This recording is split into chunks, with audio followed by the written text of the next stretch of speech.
Good morning from the beautiful city of Melbourne, where it is cold and sunny, as I have been reporting to you for the last few weeks. Today we have a wonderful opportunity to speak to some community leaders, and I will introduce you to them shortly. On the screen, you see Vanessa Renee Gatica Diaz. Have I pronounced that correctly? Yes, perfect. Excellent. And then below me, you'll see Harbir Kang, and I will give you a brief introduction about why they're talking to us today. But essentially, we got them together to talk to us about community radio. So they're both very involved in it. Vanessa in the Spanish language and Harbir in the Punjabi language. And they also connected through the Multilingual news service, which is part of the National Ethnic and Multicultural Broadcasters Council. They have both been involved with the AFL Multicultural project, and they're going to tell us a little bit more about that in a moment.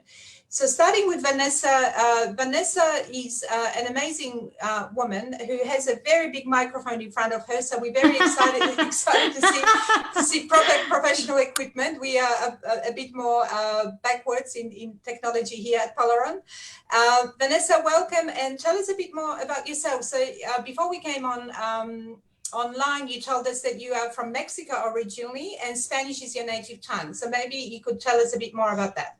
Thank you for having me. Yes, that's right. I'm from Mexico. My mother tongue is Spanish.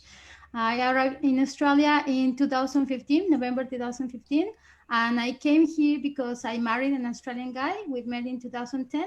We have a long relationship over there, get married, and then he said it's time to come to my country.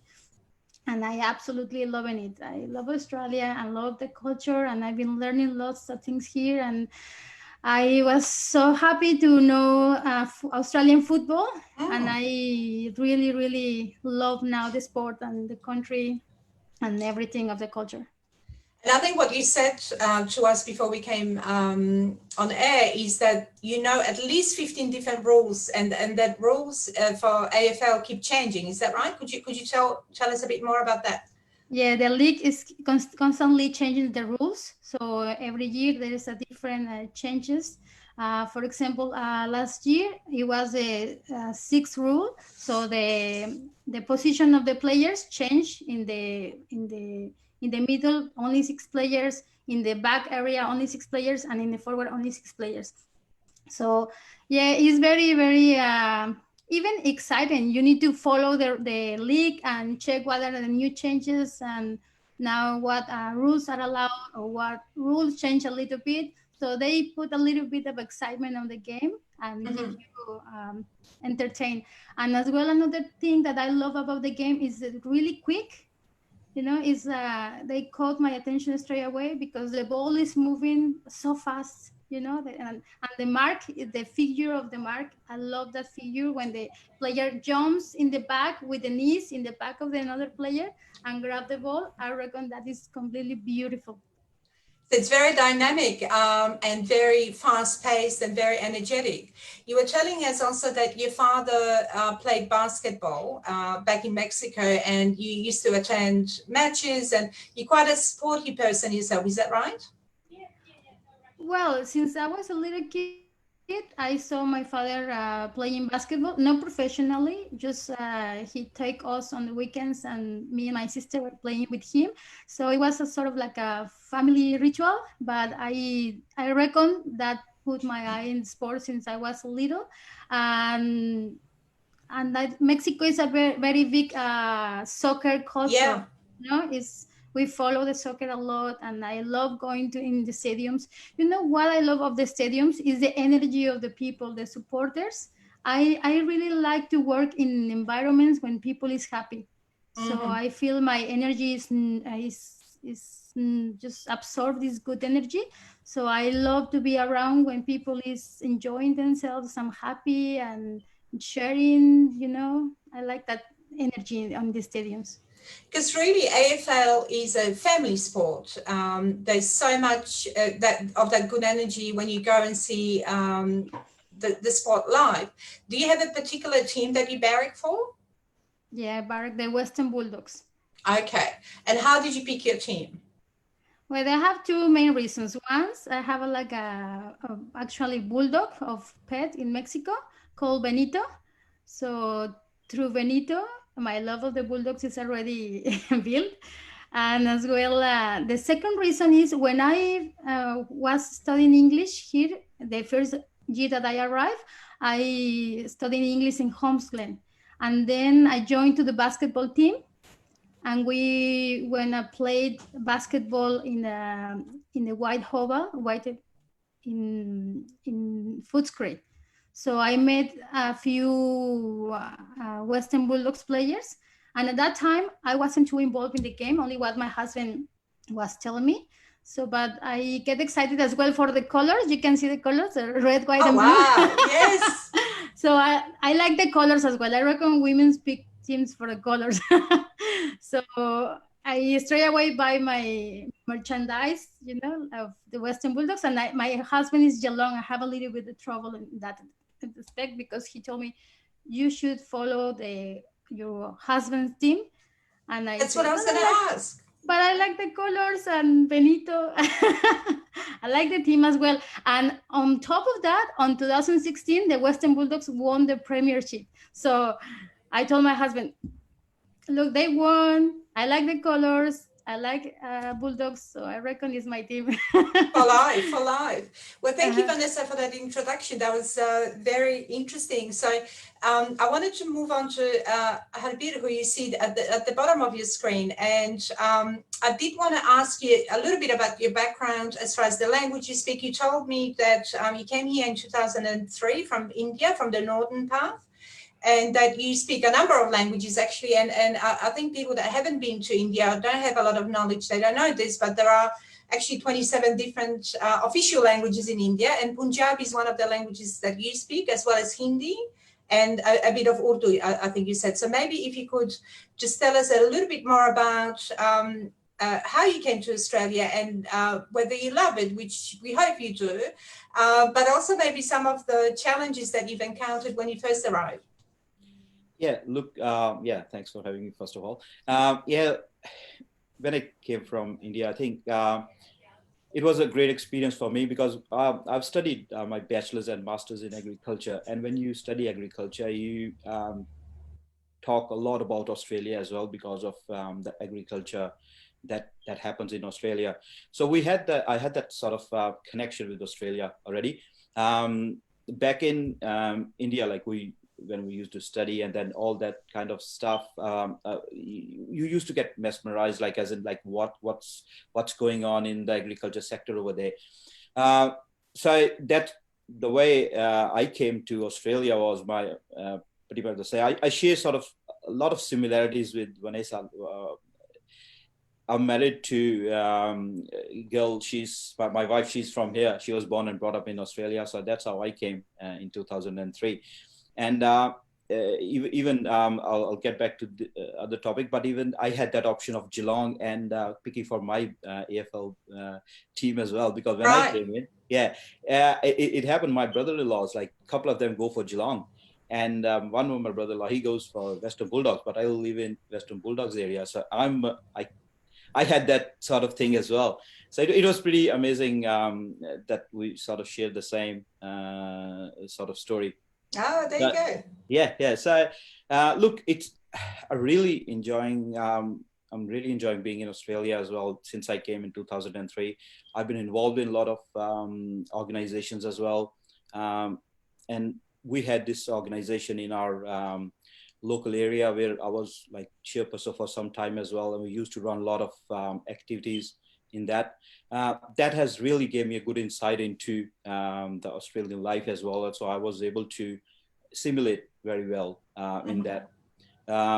So in India, I've done my studying, and then straight away I came here. That's all. Okay, because what I'm really interested in exploring with the two of you is the reasons why you become a community leader. Because I don't know whether you think of yourselves in those terms, but I want to know what drives you to give back to the community? Is it that when you first came here, you know, I mean, you're certainly portraying a very positive experience, and that's great. And I think through sport, we can really connect, regardless of where we come from and what language we speak. You know, it's such a dynamic and beautiful game. But I'm wondering what makes, first of all, what drives you to become a community leader, and what makes you a good community leader? Maybe I'll start with you, Harbir. If you could just explain to us what is it that puts you, you know, in front of the camera, it puts you in front of the radio microphone. What's driving you? Yeah, look, what I believe is that's something I'm blessed with, I would say. There could have been anyone at my place, but it's just that I've got this blessing of being in the community leader. Back in India as well, we used to do a lot of charity work, and that sort of drives me all the time. The feeling that you get from people who are not that blessed, I would say, and you help them, and that sort of drives me into it. And when I came to Australia, as I mentioned to you, that organization, which I was part of, we used to do like community lunches. We used to do, it was a neighborhood association. So then it changed to a neighborhood house. So that all those smiles that you see when you do such kind of work, it just helps you a lot. And then, you know how you said that I'm doing a positive, achieving a positive thing. It's not that I haven't faced other issues as well, like, you know, with their parents, even at work as well, was called Bin Laden and everything. But then again, you know, how I was part of the bigger society. If you look at that, mostly there is positives, because there are probably 100 people who would appreciate your effort, who will appreciate you how you are. They are more like what exactly you are doing, what role you're playing in the Australian society, rather than couple of those people who wouldn't see you that way. They say they've got their different perception of looking at pretty much all the migrants, and so you can't really change that. So the amount of love and affection I've got, especially a part of that association as well, and also in my local community, because I feel that need, like, if I used to do a lot of cultural activities back in India as well, and I would say I'm blessed with that sort of talent, and then I had the opportunity to go on radio, and whereas like I'm pretty sure that there would be a lot more people who are more talented than me, who could have done a better job than me. But it is just that I got the opportunity at that time. A lot of migrants who come here, they have to feed their family. They've got a lot of struggles, and they don't have this opportunity to become a radio broadcaster, to do what they enjoy. Yes, I was lucky. I was blessed to have my hobby continuing as well, and in a manner where I can go back to my go back to all the people who are related to me via language, via culture, and I could be of some benefit to them. I was able to provide them entertainment, and at the same time all the knowledge as well, and all the information as well, which was, I believe, was very critical for all the migrant communities that come in, because it helps them a lot, and they feel that they're still connected with their roots, and well, they can, with all the knowledge that you imparted them, you tell them everything, and then they can sort of go out and talk, and they don't feel like misinformed or ill-informed, or it's like it. So they feel part of the society. As I mentioned with the AFL as well, like that's the thing was, if you can connect with your friends, you can connect with your work colleagues. There's that thing with, if you can hear that in your language, that's when it really helps. You know, right. Because you know inside out, outside, you talk about that. So you say all that, but of course, as a community leader, you have to have a lot of guts and pretty thick skin as well, because I'm sure And I've done, similarly to you, I've done all kinds of activities which are mostly volunteer, and of course, you get a bit of criticism and all kinds of things. So I think the way that you described it, that you do have to step up and say to yourself, okay, that's what I have to contribute to my community. That's how I can see, I can connect them. And, the naysayers or whatever happens, that's white noise, and we're just going to move on, essentially, is how you have to place yourself in this space. Would you agree? Yeah, 100%. I felt that from my community as well, some sort of issues from my community. But now it's really sort of what I believe is it really comes down to your own conscious. When I sit on that chair as a broadcaster, when I'm doing the radio, the only thing in my mind is how can I benefit the community? And I don't have any prejudices against or any organization or so. So that's the way I sort of deliver my program or anything like any information that I give. And it has been the case where people have said that I've done wrong, but in the end, I can tell you all those people who have said that to me, that you've done wrong to our organization, in the end, they accept me as a person who doesn't favor anyone and who sort of just commit to his job. But you have to have thick skin at that point, because when you get the complaint, there could be a place where you can just sit back and say, okay, look, I'm doing my best and that's it. I just forget about it. I'm not going to do this anymore.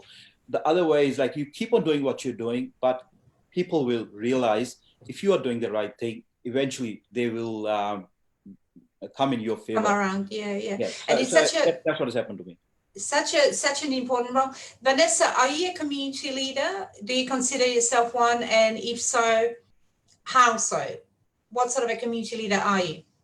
Well, I don't consider myself a community leader, but thank you for that.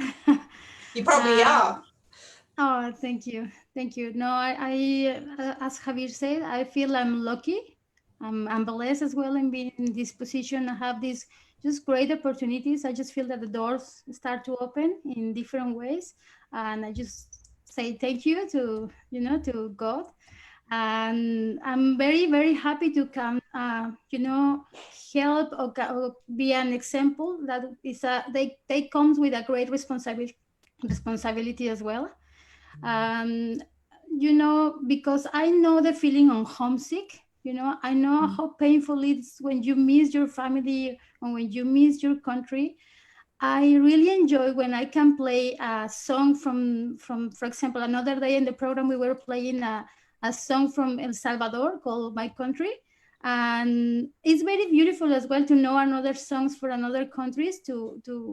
I've been getting richer. I reckon my personality is getting richer, knowing different cultures and different speaking with people. I don't know. I reckon when I started to speak English, I realized how English was a tool so I can communicate with people from all over the world. And for me, that's magic, that I can know how people from Nepal thinks, or people from Africa. I really enjoy, to be honest, when I live close to Footscray, and I love to go on Saturdays because I love to see people walking with their costume dresses. I just enjoy that, it's so cool have all this multiculturality. I reckon the world is a magic place, and we need to be like enrich our own cultures and share it instead of criticize each other. We don't need one culture for all the world. We need to appreciate all the cultures and respect each other. I reckon that is the main thing. And why I choose sports is because I have the words of Nelson Mandela in my heart, which he said that the sports can change the world and can change people in a ways that none another thing can. So when you play a sport, you are the same. You're not better than other, and you can forget religions. You can forget wars. You can forget angriness. I reckon we are in these pandemic times to teach us that we need to love each other more and focus on more rather than hate. I reckon as a human beings, we are being vibrating lots of hate recently, and that needs to stop. The world needs to change to love. We as a human beings, we need to touch our hearts and start to share with each other more loving words. I reckon is what we need to do.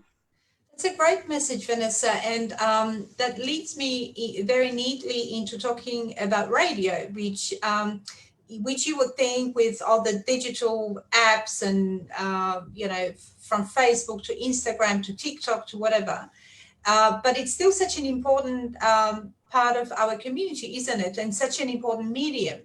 Could you maybe, Vanessa, firstly tell us whether why it's important?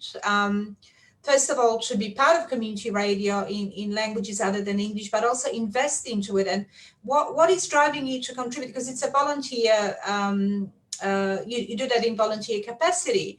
And I'm also interested to see or to hear from you how it is as a medium and what types of people it reaches and why. Well, community radio station broadcast radio programs in 110 languages each week at over 80 radio stations across Australia and provide vital information for the multicultural communities they service. I reckon this is a very important network that the governments can take advantage of because they have the structure already. So, and there is lovely people that do and commit to do community radio without pay, which I think is very, very lovely and an amazing way to share yourself to the community. Mm-hmm. I reckon that is very important. It is, and I think the community radio also plays a part in disseminating information to the wider community. And because it is in your own language, through your own community, people would feel safe and they trust the information that you provide. Would you agree? Exactly. And we can see, for example, in this pandemic time, how important is deliver the information 100%. It's very important that people understand the government rules and the restrictions at 100%, because if not, we can have like a spikes of the virus. Mm-hmm. So in these times, we can notice how important is have the accurate information for the communities and how important is probably is shared in their own languages, so we can have a margin of error.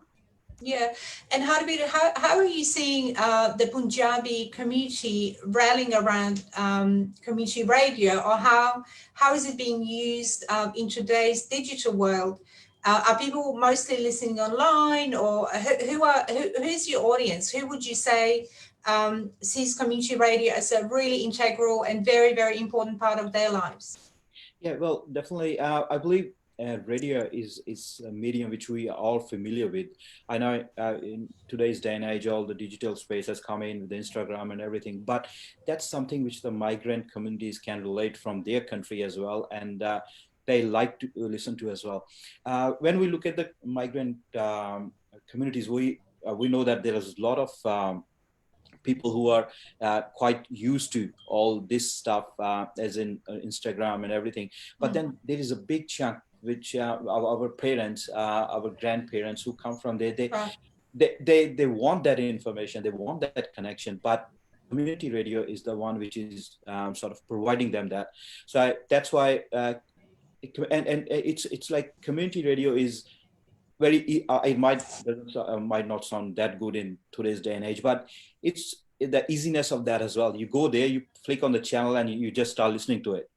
And it's very easy and very convenient for people. And with the Punjabi community as well, that's a lot. They sort of evolved as well, as in they are listening to a lot of online radios as well. A lot of online radios have come up in Punjabi community as well, and they're using all those mediums like internet, Instagram, and all those Facebook posts and everything to convey the message. So at the moment, they are waiting for the knowledge that's been handed over from the community radios. I can tell you, like from the three triples, that what I've heard is that there has been increase of about like 20% or so of traffic on 3ZZZ, and it's a fact at the moment. So people are looking for the knowledge. They're seeking out. Yeah.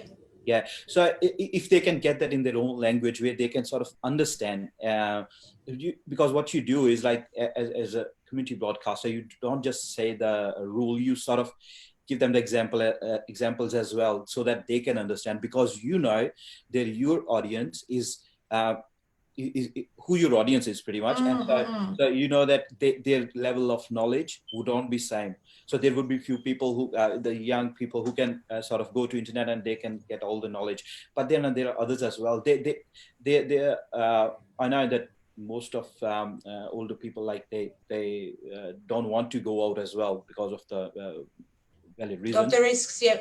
Yeah, but whenever they want to go, they know they want to know that what can they do, and what, like, how it is outside, what the other people are meant to be sort of doing that. So if they don't know, they're even more scared. So whenever there's a chance of them going out, if they know that okay, we can go out, we have to do this distancing and this there are the rules in place, and they've put those rules in, and if they don't have that knowledge, it becomes very hard for them. So I believe community radio is playing a very important role at this stage. Yeah, I absolutely agree. And I think the things that you both spoken about paint that picture of connecting communities. And because, you know, when COVID started, I was very worried about creating an extra layer of isolation. So yes, we're isolating at home, but if English isn't your first language, and if you don't have access to good information that's reliable and trustworthy, it isolates you further, and you know, the levels of anxiety and concern in the community rise. And if you guys can explain things that are happening, you know, as far as governmental messages or health messages in a way that you know that your audience can relate to, that's a great community service. And I think that's extremely important. And we have been watching things happening in Victoria where all of us are with a lot of concern. And I think it's fair to say that some of the communication hasn't been handled as well as it should. And to my mind, community radio and community leaders should be more tapped into, because you have such a wealth of knowledge, so many skills, and you are wanting to connect, you know, the government to the community in a way that's really useful and practical. So, you know, like we know that a lot of time, you know, hopefully not as much anymore, but governments tend to develop information that's not really accessible. And I think what community radio does, it gives people access to information. So firstly, because as broadcasters, you need to present it in a way that you know that your community is going to relate to. But secondly, because it covers things like low literacy, you know, for people that are older that you've mentioned, people that might be at home. I think it's fantastic. So what I wanted to talk about now is if you could give our government some tips on how to communicate better with CALD or culturally diverse or multicultural communities. I'll start with you, Harbir. Maybe 3 tips of what service providers, governments, or anybody that needs to speak to the Punjabi community can do.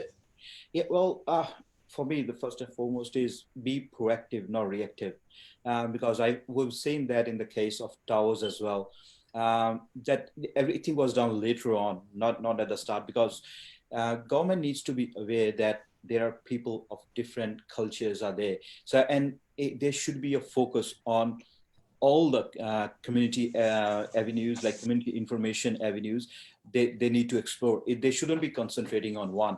And if there is like a service aside, they should jump on board and help that service a bit more. So I would say that's probably the main thing that they need to care of. And so proactive, then reactive, and then all the avenues needs to be covered, not just the community radio. Right. Because a lot of people, they need to know where they get the information from. And let's face it, there won't be many people who don't know, and due to their circumstances, that there's like some radio exists as well. So that sort of knowledge that needs to be imparted to them, that this is where they can get the information from. And as you mentioned, the third party is the community leaders.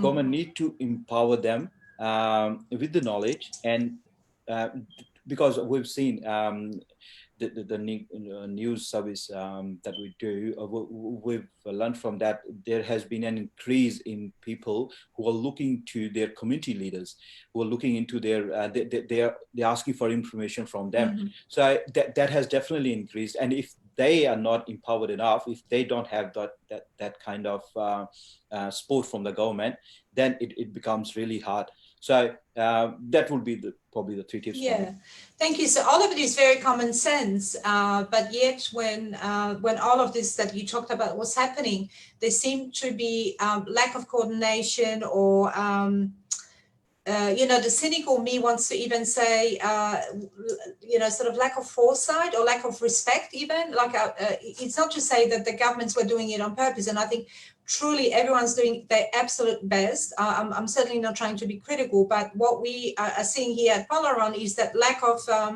coordination, I guess. So, Vanessa, I wanted you to give us 3 tips on how service providers, government agencies, or anybody that wants to work with diverse communities in the Spanish language group can potentially learn from you. If you could give us 3 tips. Well, I reckon Australia have 2 important networks for a community, which is television and radio. And I reckon television could take more advantage of it. For example, we have Channel 31. I have a few problems that they didn't want to renovate the license for Channel 31. And at the last minute they did for 1 year more. But I reckon television is a powerful tool. And rather than move out community television, I really think they should empower more to community television growth, and in different languages as well. Have a few programs in different languages. That would be an amazing, because Melbourne or Australia is getting more multicultural, and that is a fact. So we need to acknowledge that, and we need to have more information in different languages. Mm-hmm. Thank you for that. Does the Spanish community, because a couple of weeks ago, Andrea did a presentation about, the Spanish spoken in Australia. Does the Spanish community, do you think, in Australia or in Melbourne, do they have any special ways that they communicate? So what I'm talking about is that I know that they're very active, for example, on Facebook. There are so many Spanish language groups, and how would you suggest that we can reach that audience? Social media is the perfect, I reckon, the perfect channel. But radio and television in all over the world are the mainstreams, and everyone have one television in their home, so you can beat that. Television will be number 1, radio number 2, and social media now is number 3. But I would say maybe social media going to move little by little to number 1. So right, because I think everyone's got a phone, and that's exactly. Just one way that we do communicate. Okay, it's so about accessibility. Right.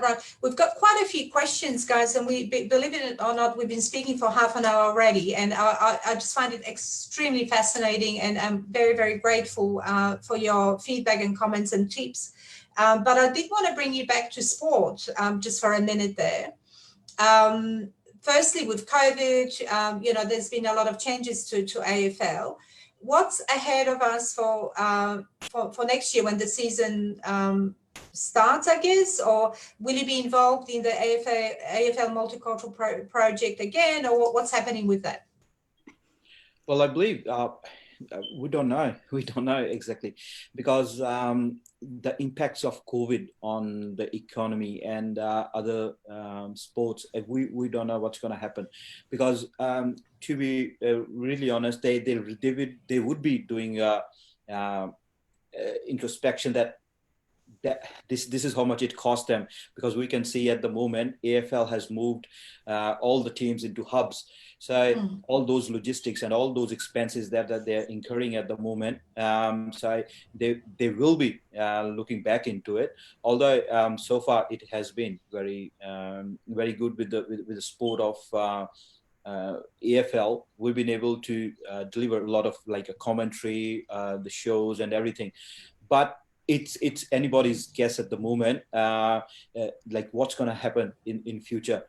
They will be prioritizing stuff, And so far we've seen that they have prioritize the multicultural aspect of the game, and especially there's a lot of things that are going on at the moment, which is around racism. A lot of players are coming forward. A lot of things are happening. So that sort of makes it more important for them to keep on continuing with the multicultural part as well. So I believe they will keep on doing that. But how much they will invest, that might change. And the other thing is with the players and the other issues with the mental issues. I think that's going to be another thing that need to focus on. Some of players are with their families, some are away from their families as well, and all this is going to play a part in the decisions that will be made next year coming in. What do you think, Vanessa? Well, with COVID-19, we can't plan much ahead, so we really don't know what's going to happen. So at the moment, we are week by week, with things changing all the time, with AFL changing rules, so try to match with the government restrictions, you know. So to be honest, at this stage, I don't know what's going to happen. Okay, so we just have to watch that space and do our best as we are in all aspects of our lives. I'm going to hand over to Andrea in case she has any questions. Otherwise, I have a couple as well. So Andrea, over to you. Yeah, there's a couple of questions from my side. So people is asking what sort of information are their communities looking to get in regards to COVID-19? So for the Spanish-speaking communities and the Punjabi community, what sort of information they're looking for in terms of COVID-19? So before I hand that over, I might just add here that in what we're seeing, which is, I guess, without sounding too negative, but a little bit disappointing, is that a lot of the communication that we're seeing is in written form and it's put on a central website somewhere and people don't even know about it, and they're not resources that people can easily access. So I think what the question is about is how do we how do we become a bit more creative in how that information is passed onto our communities? Because I think initially, and now everybody knows how to wash their hands and everybody knows that we need to isolate it, but what else do communities need to know is the question. And not only that, but how do we get it to them? So I might start with Vanessa and then maybe on to Harbir, please. Well, there's been lots of miscommunication or misunderstanding, for example, in the use of the mask.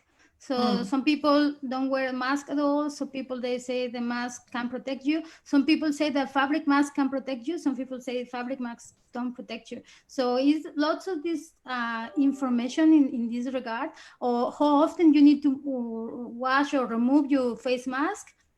So you can wear it 3 times and you dispose of your face mask, or you can wear it one mask, I don't know, the whole month. I reckon it's lots of misunderstanding in that small details. And as well, for example, in the stage, I reckon when the government changed the stages, there needs to be more specific information. What does it mean being in stage 3? What does it mean if we're going to probably move to stage 4? What does it mean for everyone? So I reckon there is a small bits and details that need to be better explained to the communities, because there's many questions. They should be aligned so people can call in their own language and they clarify all these small questions that people have day by day as the rule changes. What I, for example, find interesting is that every time we have an announcement from the Premier or the health minister, there's an Auslan interpreter, and that's a wonderful thing. But there could be a live interpreting happening in key languages of those messages, and if people knew that that's available and that that's happening, they could easily tune in, or even if you can make it available with subtitles and interpreting afterwards, I think that message would reach more people, because I think in time of crisis, people also look for leaders. So the Premier of Victoria is a great leader. I think he's doing his absolute best in these difficult times. But what he says doesn't reach the community at all or quickly enough? And Harbir, I'll hand over to you with the same question now, if that's okay. Yeah, that's fine. Look, to me, it's as you mentioned before, that there's different type of literacy level as well. Then there is a lot of people who can't access it. The information is there on sitting on the internet somewhere, but it's not reaching to the people. So as we government gets all the data from everywhere, like what sort of demographics are there. So maybe the idea could be the signs to be put up in different languages everywhere. So especially the rules that gonna be generic ones, yeah. From there, all the specific information that can be made generalized, so that anyone who sort of goes out and about or side, that information gets passed on. There could be the brochures, the printed brochures that can be handed out, like places like, you know, the towers. And if that was done before us, so things could have been different. So if these are some of the stuff that government can do. And plus, I would say that community leaders, they need to have that knowledge too. They need to make an effort themselves to get all the knowledge and be ready when they are asked those questions. Because and there should be a way where government sort of provides the information to their community leaders as well, because the information thereafter is a wide range. They want to know what's happening with the religious places. They want to know where they can go out. So all that kind of stuff needs, the information needs to be imparted. And if I know it won't be possible for them to translate and put it signs everywhere, but with the demographic knowledge or so, at least you can concentrate on some languages which you know that area has more population of. So something along those lines that can be done. And plus, there should be a way where people are told that this is where they can get information. Even if they put up the sign like, if you want to go there, just call this number. But there should be more done towards that, rather than just what's happening at the moment. Yeah, I think you have both made some really excellent points. And one of them is, of course, that no, we can't translate everything for everybody. So I think we do need to be focused on what information is key, for whom, where to distribute it, and how to make it available, right? Because we've already covered things like literacy, and we've covered a couple of other things. So community radio, for example, could be a great channel of making that information available. But of course, we have to plan for it. And I think, you know, when I hear that in the towers, residents were translating their own information, you know, my heart sunk. Honestly, I was winded. I thought, how can that be? You know, when we have an entire translation industry here, and lots of very good translators and community leaders, and there's so many things that could be done. So I think it is a matter of planning, and also thinking logically, and you know, also thinking, okay, what information does the community need, when and how? You know, so a lot of what you talked about is pretty sensible. You know, there's no magic wand, but it is a matter of talking to the right people at the right time in the right way. I think essentially is what we're saying.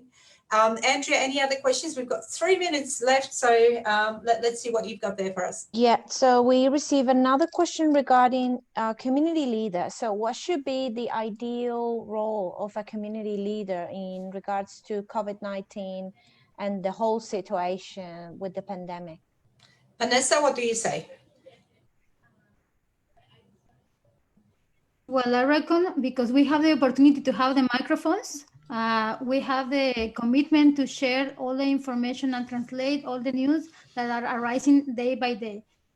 So the new number of cases in Victoria, for example, where are the spikes? Or, for example, when the postcodes when a few postcodes went in lockdown, which are they, and what are the clear rules for the communities? I reckon that is our how we share with our community to make it informed. And this is a great tool, and we are very lucky to have it and have the opportunity to share and be sure that people have the information available. And Harbir, how would you handle that question? What is the role of the community leader right now? Well, I believe, first of all, community leader needs to empower themselves with the knowledge. So they Very need important. to have that knowledge at their disposal. And if someone asks, they should be able to impart that in a very simple manner. I'm pretty sure every community leader can understand how important that knowledge is and the way he's gonna go for it. And also, I believe if there are any sort of requests from community leaders to the government for getting more knowledge or some other means aside, government need to focus on that as well, and they need to be sort of willing to help nature at the moment, because we understand that if there is someone who's very well connected, he as like a lot of Australians are, but the migrant communities sometimes they have those other issues, so they probably be it would be much easier for them to control this COVID-19 from spreading further, and it will be a money and resources well spent if they can focus on the multicultural communities at this stage. Right, because I think in summary, what I wanted to say is that the cost of not doing so is too great, you know, because yes, it is expensive to do translation. Yes, it is expensive to support community radio equipment or whatever it is, or the systems. But if we don't do it, the risks are just too great. And, you know, in many areas, including mental health and health generally. And then you'd be, I guess, creating pockets of communities that aren't informed at all. I am incredibly indebted to you, Harbir and Vanessa. Thank you so much for spending this morning, which is now an afternoon, with us. I have learned a lot. I'm sure that people that have watched us live have learned a lot too. We have a lot more questions which we're not going to have time to answer, but I'm sure that if people reach out to you, they can. If not, they can contact us. But I think it's just one way of the Spanish-speaking community and the Punjabi community, firstly, reaching out into the audience out there to know what you guys are doing, that we're not just sitting on our hands and waiting passively for things to happen. There's a lot of movement. There's a lot of really good energy. There's a lot of great ideas. So on behalf of myself and Polaron, I wanted to thank you sincerely for your time this morning, afternoon, and we'll see you around. And thank you so much, so much again. Yeah, thanks a lot. Thanks for giving the opportunity. Yes. Thanks, Thank you guys. for having us, and thank you to the people that is connected. Yeah, thank you, guys. Bye. Bye-bye.